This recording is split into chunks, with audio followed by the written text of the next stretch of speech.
Մայիսի 10-ին Գյումրիում տեղի է ունեցել Հայաստանի բարձրագույն խմբի առաջնության 25-րդ տուրի կենտրոնական հանդիպումը։ Շիրակը սեփական հարկի տակ հյուրընկալել էր չեմպիոնական տիտղոսի գլխավոր հավակնորդ Փյունիկին։ Առաջին խաղակեսն անարդյունք ավարտ է ունեցել։ Երկրորդ կեսին հյուրերը 2 անպատասխան են խփել։ Այս հաղթանակից հետո Փյունիկը վաստակել է 54 միավոր, իսկ Շիրակը 45 միավորով հանգրվանել է 3-րդ հորիզոնականում։ Նշենք նաև, որ Ուլիսն արտագնախաղում հաղթելով հետնապահին Արարատին շրջանցել է գյումրեցիներին եւ այժմ 46 միավորով գտնվում է երկրորդ տեղում։ Շիրակ-Փյունիկ խաղից հետո ֆուտբոլային թիմերի գլխավոր մարզիչներն իրենց կարծիքն են հայտնել խաղի մասին։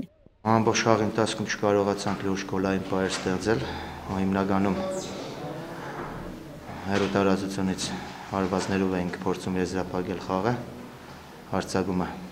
ու ցավոք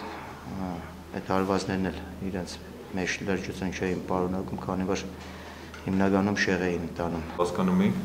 Շիրակի միայն հաղթանակ է պետք, հասկանալով Շիրակի հոգեբանությունը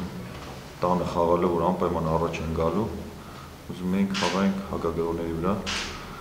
Առաջի խաղակեսը ինչ-որ չափով չստացվեց հակագերոները, թեև ունենք պահ գոլ խփելու, բայց չստացվեց, բայց երկրորդ խաղակեսը տղաները լիովին կատարեցին առաջադրանքը։